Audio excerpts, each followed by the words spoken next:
तो हमारी खास पेशकश जारी है। हालांकि हमारी चर्चाएं भी बेहद अहम है, लेकिन इस बीच लगातार वोटों की गिनती पर भी हम अपनी नजर बनाए हुए हैं और गिनती के तमाम अपडेट्स आप तक पहुंचाने के साथ ही ये भी आपको बताना जरूरी है कि खोज इंडिया का सर्वे सूबे की हर सीट पर कैसे लोगों की पसंद और पार्टियों की स्थिति साफ कर रहा है। चलिए एक रिपोर्ट के जरिए हम आपको दिखाते हैं कि किस विधानसभा से कौन सी पार्टी बाजी मार सकती है। जिस पार्टी के लिए ग्रीन लाइट जल रही है उसका मतलब है कि इस पार्टी के लिए वो सीट लगभग पक्की है, और येलो लाइट का मतलब है कि वो पार्टी वहां पर बराबर की टक्कर तो दे रही है, लेकिन फिलहाल कहीं थोड़ी सी कोई कमी है, और अगर वो पार्टी उस विधानसभा में और मेहनत करे तो उलटफेर करने का मादा रखती है। इसके अलावा बची रेड लाइट, तो रेड लाइट के मायने हैं कि उस विधानसभा सीट पर इस पार्टी के लिए फिलहाल काफी खतरा है।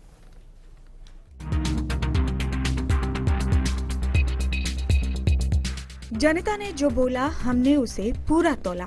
अपने इस खास छानबीन में हम आपको बता रहे हैं कि कौन सी पार्टी रेड लाइट में फंस गई है।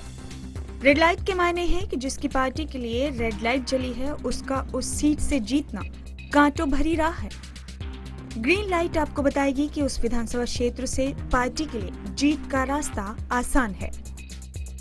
येलो लाइट के जरिए हम आपको दिखाएंगे कि कौन कौन सी पार्टी कड़े संघर्ष में फंसी है। ऐसी सीटों में कभी भी उलटफेर हो सकता है। ये देखिए, कांग्रेस के लिए बेरी और बादली सीट में उसे ग्रीन सिग्नल मिल रहा है। मतलब ये है कि इन सीटों पर कांग्रेस काफी बड़ी बढ़त बनाए हुए है और उसकी जीत पक्की मानी जा सकती है। इसके बाद देखें तो अटेली, पानीपत शहर और सोनीपत में बीजेपी को भी हरी झंडी मिल रही है, यानी यहाँ से बीजेपी के लिए जीत का रास्ता आसान है। इनेलो को लोहारू, पलवल, पुन्हाना और समालखा सीट पर ग्रीन सिग्नल मिला है। इसके अलावा अन्य को अभी किसी सीट से ग्रीन सिग्नल नहीं मिला है। येलो लाइट की तरफ देखें तो वो सीटें जिन पर कांग्रेस और इनेलो एक दूसरे को कड़ी टक्कर दे रही हैं, वो सीटें हैं नारनौल, हथीन, बहादुरगढ़, नूह, फिरोजपुर झिरका, नांगल चौधरी, सफीदो, बरोदा, जुलाना, पिहोवा, कलायत, थानेसर और चरखी दादरी। जबकि वो सीटें जहां इनेलो और बीजेपी कड़े संघर्ष में फंसी हैं, वो हैं कोसली, सोना, पानीपत ग्रामीण सीट, राई और बादशाहपुर। रेवाड़ी और रोहतक विधानसभा क्षेत्र में कांग्रेस और बीजेपी एक दूसरे को कड़ी टक्कर दे रही हैं और इस सीट पर कोई भी उलटफेर हो सकता है। टोहाना विधानसभा क्षेत्र के नतीजे सबसे अलग हैं। इस सीट पर कांग्रेस, बीजेपी और इनेलो एक दूसरे को कड़ी चुनौती दे रहे हैं और नतीजे किसी के भी पक्ष में हो सकते हैं। और बात करें रेड सिग्नल वाली सीटों की, तो कांग्रेस के लिए कोसली, अटेली, लोहारू, सोना, पलवल, पुन्हाना, पानीपत शहर, पानीपत ग्रामीण, समालखा, सोनीपत, राई और बादशाहपुर रेड सिग्नल वाली सीट हैं। बीजेपी के लिए बादली, नारनौल, लोहारू, हथीन, बहादुरगढ़, पलवल, पुन्हाना, नूह, फिरोजपुर झिरका, नांगल चौधरी, समालखा, सफीदो, बरोदा, जुलाना, पिहोवा, कलायत, थानेसर और चरखी दादरी सीटें रेड सिग्नल वाली हैं। इनेलो के लिए रेवाड़ी, बेरी, अटेली, बादली, पानीपत शहर, रोहतक और सोनीपत रेड सिग्नल वाली सीटें हैं। अन्य के लिए बाकी सभी 30 सीटों पर रेड सिग्नल है। सर्वे टीम, खोज इंडिया, हरियाणा स्पेशल। तो इस रिपोर्ट के जरिए आपने जाना कि अभी तक 30 हलके जिनका हमने सर्वे किया है वहां पर किस पार्टी की क्या पोजीशन है और कौन सी पार्टी किस जोन में है।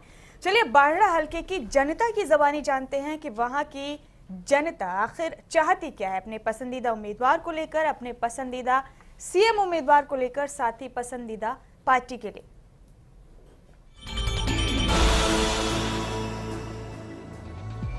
उम्मीद तो हमारी भाजपा की, परंतु हमारा निर्दलीय भाई खड़े हैं, हम वोट उसकी देंगे। देखो मैं तो निर्दलीय को वोट दूंगा, बुक्की डर जाता है, आगे दिन नहीं का जो फैसला वो आप करें। तो वोट देना पसंद करोगे इस बार? कांग्रेस को। तो कांग्रेस में आपका पसंदीदा उम्मीदवार? महेंद्र। उम्मीद के साथ हम न्यू है कि वो काम करने वाला है। हर एक आदमी वो खुद मुख्यमंत्री का चक्कर में नहीं है, वो जनता मुख्यमंत्री बनाती है, जनता मानता है वो। अब तो रघुवीर छिल्लर की पोजीशन बढ़िया है, उसके बाद में कोई दूसरी पार्टी का कैंडिडेट आएगा, उसके बाद पता चलेगा भी किसकी पोजीशन ठीक है। चुनाव रघुवीर छिल्लर ने दिया। इन लोगों को वोट देना हाँ, पसंद इन लोगों करोगे? को। चुनाव आ रहे हैं, किसको वोट देना पसंद करोगे? हम तो भाई टोटल बना के मिल जाएंगे, पहले बना दिया था। तो आपने जाना खुद बारडा की जनता से कि जनता आखिर चाहती क्या है। इसी बीच विनोद जी का रुख करेंगे हम यहाँ पर। ब्रेक पर जाने से पहले सर्वे के 5 राउंड्स के नतीजे हमारे सामने थे। विनोद जी। प्रदीप जी, अभी हम बारडा की जनता की बात सुन रहे थे।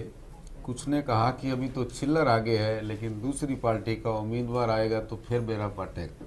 कुछ ने कहा छिल्लर ने दोबारा बना के भेजांगा, और कुछ ने कहा निर्दलीय को वोट देंगे।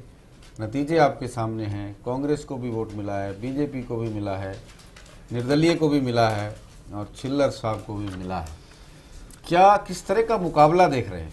देखिए, मैं पीछे से शुरू करूंगा थोड़ा सा जी, क्योंकि बड़ा दिलचस्प है ये जो पुराना आंकड़ा है 2009 और 14 का। हाँ, 2009 और 2014। 9 में दोनों अलग लड़े थे और 14 में दोनों मिल के लड़े।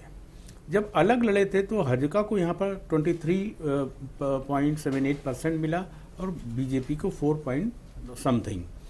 और यहाँ पर बीजेपी 2014 के चुनाव में +20% वोट को गेन करती है मोदी की लहर में। लेकिन बड़ी दिलचस्प बात यह है, इस आंकड़े से निकल के आ रही है कि ये दोनों ये गठबंधन में आए थे और फिर क्या कहते हैं कि मात्र 28% आए और 4% की दोनों मिलने के बाद भी -4% है। लोकदल से 4% कम है। जी जी जी, ये एक बहुत दिलचस्प आंकड़ा है क्योंकि अलग अलग ज्यादा है, जोड़ने पे 28 आ रहा है और लहर के सामने 24% आ रहा है। ये एक नमूना मैंने पेश किया है। अब मैं इस रिजल्ट पे आता हूँ कि ये जो कैंडिडेट्स जिनको मिले हैं कि सर्वाधिक 155 INLD को मिले हैं और जो बीजेपी में पहली पसंद बने हैं 81, और जो 16 ये नॉन एंटिटी उम्मीदवार है, ये अपने उनके खास लोगों को, ये मैं पार्टी का वोट मान नहीं सकता। और ये जो सुखविंदर साहब हैं, यही एक सीरियस कैंडिडेट दिख रहे हैं और इनको 81 वोट मिल रहे हैं। 5 और 16 और इन लोगों को, और बाकी इनरेलेवेंट है। इररिलेवेंट है, वो व्यक्ति के उम्मीदवार हैं, पार्टी से उसका कोई लेना देना ये है।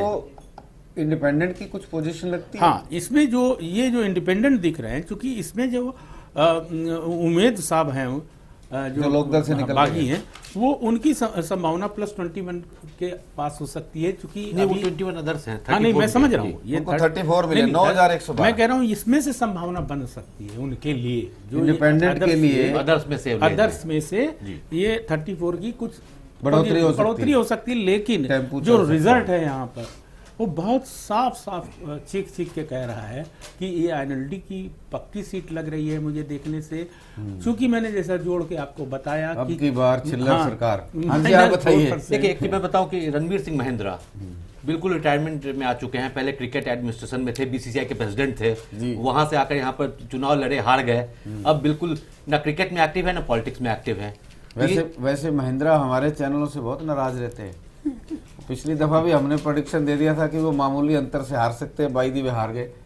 अभी भी वही सबसे नाराज रहते हैं। अच्छा, अभी भी वही दिख रहा है इसके अंदर। चलिए, कोई उनका काम देखिए, लास्ट टाइम उनका काम किसने बिगाड़ा था तो राम सिंह मान थे, और इस बार भी उनका काम बिगाड़ रहे हैं वो कि कांग्रेस के अंदर से उनकी वोट काट रहे हैं। रण सिंह मान तो उनका क्या बिगाड़ सकते थे, घर का बेदी लंका रक्त संबंध है। उसी बात पे आ रहा था। तो भाभी जी ने काम बिगाड़ा था। लेकिन बड़ी इंटरेस्टिंग है इसमें, देखिए चाहे 2009 का हो या 2014 का हो, उस एरिया से चौधरी बंसीलाल की फैमिली, चाहे उनका बेटा हो चाहे उनकी पोती हो, दोनों वहां पर हार चुके हैं। यानी वहां पर कुछ ऐसा है। एक और मजेदार बात इसमें दिख रही है विनोद जी कि मोदी लहर में यहाँ पर 2014 में +5% गेन कर रही है INLD उस लहर के अंदर।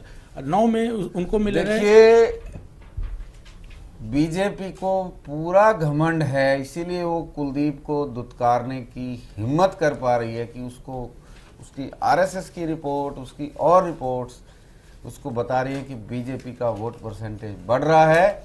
और अगर पार्टियों के सर्वे का पहला राउंड मैंने देख लिया है, आप जब मुझे बोलेंगे मैं तभी अनाउंस करूंगा, लेकिन उससे इस बात की पुष्टि होती है कि अगर बीजेपी ऐसी सीटों पे जहां 100% लोकदल का प्रभाव हो, अगर वहां वो मुकाबला देने की भी सूरत में आती है तो उसका कहीं नहीं दिख रही सर जी, दुगने का अंतर है सर। इधर नहीं, जनता ठीक है। बोलेगी पूरा तोलेगी। नहीं, ठीक है। राउंड आ गया मेरे पास। बता ही दीजिए तो, बता ही दीजिए तो ये रोक नहीं पा रस रहे से पर्दा हैं उठ जाए। क्योंकि बीजेपी है। नहीं, बीजेपी से नहीं है, वो ऐसी बात नहीं है, लेकिन हाँ, नहीं होगा। अभी सोनिया गांधी पे भी चर्चा होनी है। हाँ, हाँ। और एक चर्चा ये भी होनी है कि बीजेपी हरियाणा में चुन चुन कर कौन सी शतरंज की गोटियां बिछा रही है, उस पर भी चर्चा करेंगे। फिलहाल पहला राउंड, बीजेपी 41 वोट,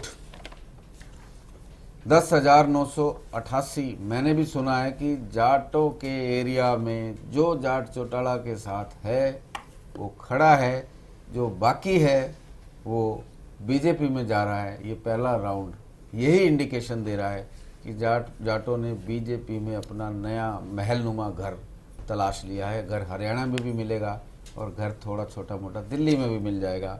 कुछ नीचे एडजस्ट हो जाएंगे, कुछ ऊपर एडजस्ट हो जाएंगे।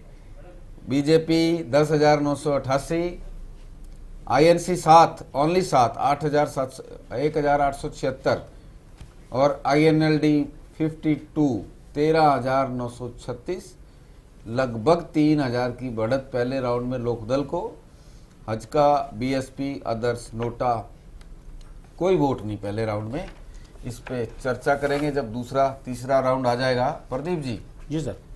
नीचे दीपेंद्र ने, कुलदीप शर्मा ने कांग्रेस की तरफ से बीजेपी पे जबरदस्त हमला बोला है। कुलदीप शर्मा तो आज और भी बोले हैं, बोले ये गुजरात का सरदार बिल्कुल नहीं है, असरदार नहीं है ये। ठीक, अब क्या कैसे होता है असरदार? आपकी 10 में से 9 सीटें छीन के ले गया, और क्या असरदार होता है ये तो बाद में पता चलेगा। लेकिन सोनिया गांधी ने बड़ा सीरियसली कहा कि मोदी क्या नया कर रहे हैं। जो स्कीम्स यूपीए ने बनाई थी, केवल उन्हीं स्कीम्स के नाम बदलकर उन्हीं स्कीम्स को आगे बढ़ा रहे हैं, कुछ नया नहीं कर रहे, और हम जल्दी वापस लौटेंगे। बहुमत की सरकार, सोनिया गांधी जल्दी वापस कैसे लौटेंगे? देखिए, मैंने उनकी स्पीच को इत्तेफाकन पूरा सुना, क्योंकि बहुत दिन बाद ये मौका मिला मुझे। टीवी चैनलों ने दिया ये मौका कि मिठाई में थोड़ा सा नहीं, अचार। नहीं, टीवी चैनलों ने मौका दिया जी, कि जो स्पेस ही नहीं दे रहे थे, और वो क्यों है वो एक अलग बहस है। टीवी चैनलों ने सोनिया गांधी को दिखाया अकल, और ये भी बड़ा दिलचस्प है कि राहुल गांधी को भी उसने दिखाया बड़े लंबे समय के बाद जी। क्योंकि टीआरपी गिरी होगी वो एक अलग सब्जेक्ट है, मैं उस पर नहीं आ रहा हूँ। राहुल गांधी बोलते ही नहीं, दिखाएंगे कहाँ, देश में रहे तब तो। नहीं, वही है कि ठीक है, जो बहुत बोलते थे वो उनकी भी बोलती बंद हो गई है, उस पर भी आ सकता हूँ मैं। चलिए, आना चाहिए आपको, नहीं, हरियाणा वाले सुनना चाहते हैं। नहीं, मैं चाहता हूँ कि जो सबसे क्योंकि हरियाणा वाले भी देख रहे हैं कि अब नहीं, आपका जो अहम सवाल है कि जब सोनिया गांधी को उस स्पीच को जब मैं सुन रहा था, उनकी स्पीच में एग्रेशन नहीं था, और एक बहुत संवेदनशील होकर एक इमोशनल टच इसकी स्पीच थी, महिलाओं के बीच में भी। एक चीज जानना चाहूंगा, स्पीच लिखा हुआ था या खुद से खुद पढ़ रही थी? पढ़ रही थी। नहीं, सॉरी, बोल रही थी, अपने आप बोल रही थी। जी हाँ, एक्सटेम्पोर। और हम कह रहे हैं अगर वो महिला पढ़ के भी बोलती है तो हमें शर्म आती है कि एक इटली की महिला आकर हिंदी बोलती है, हिंदी और हम अपनी है। दक्षिण भारतीय भाषाएं नहीं बोल पाते, हम पूर्वोत्तर की भाषाएं नहीं बोल पाते, हमें तो हम अपनी जो हमारी हिंदी पट्टी की 2 भाषाएं उर्दू नहीं जानते। अपने जीवन के 40 साल आप इटली में रह लें तो आप भी इटालियन बोलना नहीं, हम तो जिस देश में रहते हैं, अगर वहां का प्रधानमंत्री बन जाए। आप मुझे सिर्फ इस सवाल का बताइए कि दक्षिण भारत के लोग सब मद्रासी क्यों हैं? इस बात का जवाब है आपको। केरल में मलयाली रहते हैं, तमिल में तमिल रहते हैं, आंध्रा में तेलुगु रहते हैं। आप इस बात का जवाब दीजिए कि कोई आदमी हमें दिखा मद्रासी? कोई भी पूर्वोत्तर। मैरी कॉम ने मुझसे कहा यहाँ पर, जब वो विश्व चैंपियन है जिसने भारत में 4 बार गोल्ड ला के दिया, क्या कहते हैं, बॉक्सिंग के अंदर, वो 5 बार, तो उस महिला ने मुझसे दिल्ली के अंदर कहा कि प्रदीप जी, मुझे बताना पड़ता है कि मैं इस देश की हूँ। कोई मुझे चीनी कहता है, कोई म्यांमार का कहता है। हमने आज तक उनको क्या दिया? इस नजरिए से आप सोनिया गांधी को मैं 100 में 100 नंबर 100 में 100 नंबर देते हैं। आप कितने नंबर देते हैं? देखिए, मैं बिल्कुल आ रहा हूं। आपने कहा कि सोनिया गांधी ने यह कहा कि मोदी चाहे बीजेपी सरकार के पास वही चीजें हैं जो हमारे कार्यक्रम थे। सोनिया गांधी ने कुछ आगे भी कहा। जी हाँ, लेकिन सोनिया नहीं, आगे बोल देता हूँ, फिर आप चर्चा करते रहिएगा। सोनिया गांधी ने कहा इनको सपने बेचने का ढंग बहुत बढ़िया आता है, इन्होंने सपने बेचे और हम अपना सच भी नहीं बेच पाए। नहीं तो देखिए, एक चीज बताओ, सोनिया गांधी का ये कहना कि हम उनके मुद्दे उनके हैं, मुद्दे उनके भी नहीं है। मुद्दा तो सिर्फ 3 ही है पूरे देश में। आज वो सैकड़ों सालों से रोटी, कपड़ा और मकान, जी सारे मुद्दे जितने भी हैं, इश्यूज हैं, इसी तीनों के आसपास घूमते होते हैं।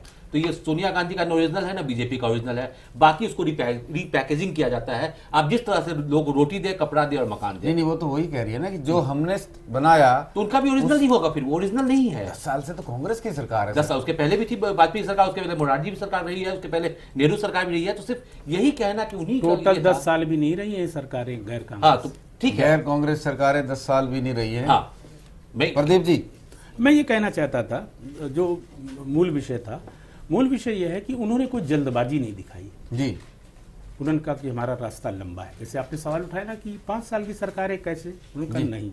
और मैं इसलिए इसकी तुलना करना चाहूँगा कि जब सोनिया गांधी, राजीव गांधी की हत्या के बाद सोनिया जी राजनीति में नहीं थी, कांग्रेस की छीछल लेदर हो चुकी थी, टुकड़े टुकड़े हो चुके थे। मैं एक समारोह में सोनिया गांधी नॉन पॉलिटिकल कार्यक्रम में जाती थी, शिमला में उनसे वहाँ पर मिला था। तो मैंने देखा कि जो पॉलिटिकल आदमी आते थे उनसे 100 गज दूरी रखती थी। जी फिर जब ये पूरी मिल के कांग्रेस जाके दंडवत हुई, तब जब सोनिया गांधी आई और कांग्रेस की वापसी हुई और 10 साल वापसी हुई, जी तो वो मैं उन सोनिया गांधी को और इस सोनिया गांधी को मैं देख रहा था, लगभग एक सी है कि पेशेंस है। वो अपने कार्यकर्ताओं से कह रही थी कि लंबा संघर्ष है, रास्ता दूरी है। दूसरी चीज जो आपने कही कि हमारी चीजों को, मैंने कहा ना कि सरकार की चीज एक रनिंग में होती है, कोई आती है सरकार मोदी सरकार की हिम्मत नहीं है कि फूड बिल को वापस ले ले। अब आइए कि नया क्या कर रही है मोदी सरकार जी कि यूपीए सरकार ने सोशल सेक्टर में जितना पैसा लगाया उसको विड्रॉ कर नहीं, आजादी के बाद से आज तक यूपीए 2 की सरकार ने जितने अहम सोशल सेक्टर के फैसले किया, किसी सरकार ने नहीं किया। वो कम्युनिकेट नहीं हो पाया, उसका लाभ नहीं मिल पाया उनको राजनीति, ये भी एक अलग विषय है। अब मोदी का क्या एजेंडा है, मोदी नया क्या करेंगे जी? Make in India, made in India, यानी कि इस देश को वो बाजार बनाने की तैयारी में है कि यहाँ बनाओ और बेच दो। देश बाजार नहीं हो सकता। मैं बार बार कहता हूँ, देश गंगा नदी नहीं है, देश हिमालय पर्वत नहीं है। देश के लोग अगर संपन्न है तो देश समृद्ध है। तो मेक इन इंडिया से क्या होगा, एसईजेड बनेंगे। एसईजेड में क्या होगा ये किसी को सबको पता है। गुड़गांव उसका एक नमूना है आपके हरियाणा के अंदर। और क्या कहते हैं, यही हीरो की फैक्ट्री में किस तरह से लोगों को अंदर मजदूरों को डाल दिया गया था, ये भी लोगों ने देखा था टीवी कैमरे में। शायद आप उस समय काले धन को भेजने के लिए ट्रक यूनियन से ट्रक मंगवाने पड़ेंगे। तो ये है, तो वो make in India, made in India, यानी कि इस देश को बाजार में तब्दील, पूरी सोच जो है, हर चीज में बाजार, हर चीज में लाभ। और जो सरकार लाभ के आपके कहने का मतलब ये है कि पैसे वालों का पैसा, हम गुजराती से उम्मीद ये करते हैं। गुजरात में तो महात्मा गांधी भी हुए, गुजरात में सरदार वल्लभ भाई पटेल भी हुए, मुरारजी देसाई भी हुए, जो गांधीवाद के क्या कहते हैं कि अहम समर्थक थे। जब वो गिरफ्तार हुए थे इमरजेंसी के समय, तो सुबह 4 बजे चरखा काट रहे थे। एक चीज, अगर सवाल मेरा ये है कि अगर उसने मेक इन इंडिया कहा, उन्होंने ये कहा आओ इंडिया में बनाओ, क्या बुरा है? एक मिनट, इंडिया में बनाओ, पूरे विश्व यही तो कह रहा हूं, पूरे विश्व बेचो, यहाँ पर बनाओ पूरे विश्व। यहाँ पर बनाएंगे तो यहाँ पर रोजगार मिलेगा, कहाँ बनाएंगे? यहाँ पर सरकार को टैक्सेस मिलेंगे, सब कुछ होगा। कहाँ बनाएंगे? क्यों आपको पता है कि नहीं? आपको वही काम अगर चाइना कर रहा है तो आप चाइना की वाहवाही, चाइना की नहीं, चाइना का आप कंट्रोल कर सकते हैं? आप नहीं कर सकते हैं। चाइना में क्या कहते हैं, अमेरिका भी क्या कहते हैं फंसा हुआ है, उसकी हिम्मत नहीं है कि वहां के रूल्स तोड़ दो। आप तो यहां पर सेनाएं सड़कों पर उतार देते हो और अमेरिका धमकाता है। अटल बिहारी वाजपेयी सेनाओं को बैरकों में वापस भेज देते हैं। चाइना इतना बड़ा अच्छा मैन्युफैक्चरिंग हब बन चुका है पूरे विश्व के नहीं लिए। तो चाइना में एक संस्कृति है, चाइना में एक संस्कृति की जब भी वो कोई संस्कृति नहीं पैदा हो पाएगी, चूंकि यहाँ पर अदानी और अंबानियों को लाभ पहुंचाने की सरकारें कोशिश कर रही है। जो घोषणाएं सरकार कर रही है, जो इच्छा शक्ति सरकार रखे हुए है, अगर उस पर अमल करे तो मुझे लगता है नतीजे अच्छे होंगे। पर हिंदुस्तान में प्रॉब्लम यह है कि भाषण लच्छेदार होता है और योजनाओं के अमल में एक उदाहरण लच्छा ही नहीं होता ना दार होता है। उदाहरण दे देता हूँ। 3 महीने भी नहीं हुए। नहीं 3 महीने, मैं 48 घंटे की बात कर रहा हूँ। 3 महीने तो बहुत बड़ी बात हुई जी। कि ये सब कैसे होगा? पीपीपी से होगा ना। तो आपका अंबाला और कैथल का जो एक्सप्रेसवे है, दिल्ली से मेरठ कैथल, ऐसे 8 जो एक्सप्रेसवे पीपीपी मॉडल से किसी ने बिड नहीं किया। कल की घटना है ये। और नितिन गडकरी शॉक्ड हो गए, जिन्होंने मुंबई पुणे देश के अंदर पहला एक्सप्रेसवे बनाया था। At that time he was a 8 के 8 के मिनिस्टर इन दी लिए महाराष्ट्र। बोली नीलामी नहीं लगाई किसी ने, आ जाएंगे लोग, नहीं, थोड़ा और हिंदुस्तान में नहीं, मंदा चल रहा नहीं, है, इसलिए कि मंदा नहीं चल रहा है। मामला में इतने निराश मत होइए, रिसेशन का दौर है। निराश नहीं, आप इस देश को नहीं समझेंगे और फिर आप नीति लागू अच्छा, करेंगे। बताइए। आप हमें रोटी चाहिए, आप हमें इंटरनेट दोगे, ये नहीं चलेगा। हमें भूख लगी है, वो वाला किस्सा मत दोहराइए इस देश के अंदर कि रोटी नहीं मिल रही तो केक खा लो, केक खा लो। तो ये नहीं चलेगा इस देश में। और ये देश बड़ा भावुक देश है और इस देश की भावुकता के साथ इसकी मिट्टी को, इसके जो आर्थिक दर्शन है, जो हमारा कृषि दर्शन है, उसको समझने की जरूरत है कृषि और दर्शन जिसको को समझना ये होगा। देशभक्त नरेंद्र मोदी नहीं समझ पा रहे हैं। चलिए अजय जी, आप कुछ कहना चाहेंगे? नहीं, मैं बहुत कुछ बोल चुका हूँ। हर एक बात से प्रतीक जी से उलझना अच्छा नहीं लगता। हम इतने तथ्यों के साथ आते नहीं, हैं। ऐसी बात नहीं है अभी। नहीं, आप उलझिए। नहीं, विनोद जी का तो रिजल्ट तैयार है अगले राउंड का, तो उसको पहले ले ले, ज्यादा इंपॉर्टेंट है। दर्शक उसकी प्रतीक्षा कर रहे होंगे। रिजल्ट भी तैयार है और भाजपा का सर्वे भी जिक्र करेंगे। बहुत सी चीजें भाजपा ने कुछ अलग से की हैं इस देश में, उस पर भी चर्चा करेंगे। और हरियाणा में भी वो खेल हो रहा है, उस पर भी चर्चा करेंगे। पर फिलहाल तो बाडला की जनता खेल करने जा रही है और ये खेल सबके लिए खतरनाक हो सकता है। हमारे लिए भी चुकाने वाला है ये जो नतीजा है सेकंड राउंड। बीजेपी बतौर पार्टी फिर 36 वोट, पहले राउंड में 41। बीजेपी के कैंडिडेट्स को वोट नहीं मिले लेकिन पार्टी को वोट मिल रहा है। इसका मतलब बाडड़ा में बीजेपी के पास दमदार कैंडिडेट नहीं है लेकिन वोटर है, जो पहले नहीं था। इस बार वोटर आ रहा है और वो कांग्रेस की कीमत पर आ रहा है, लोकदल की कीमत पर नहीं, कांग्रेस की कीमत पर, क्योंकि कांग्रेस बुरी तरह से घुसती जा रही है। या वीरेंद्र सिंह का कैंडिडेट के लिए अच्छा प्रोस्पेक्ट है, चांसेस है। Good good. और वीरेंद्र सिंह जब कांग्रेस तिवाड़ी बनाई थी ना, तो उनके पास नेटवर्क है थोड़ा थोड़ा, कहीं कहीं उन्होंने अपने लोग भर्ती किए हुए जिनको वो इकट्ठा कर सकते हैं। बिल्कुल ठीक, पर वोट बड़े कम, 18, 4824। और ये राउंड आईएनएलडी के लिए भी शॉकिंग है।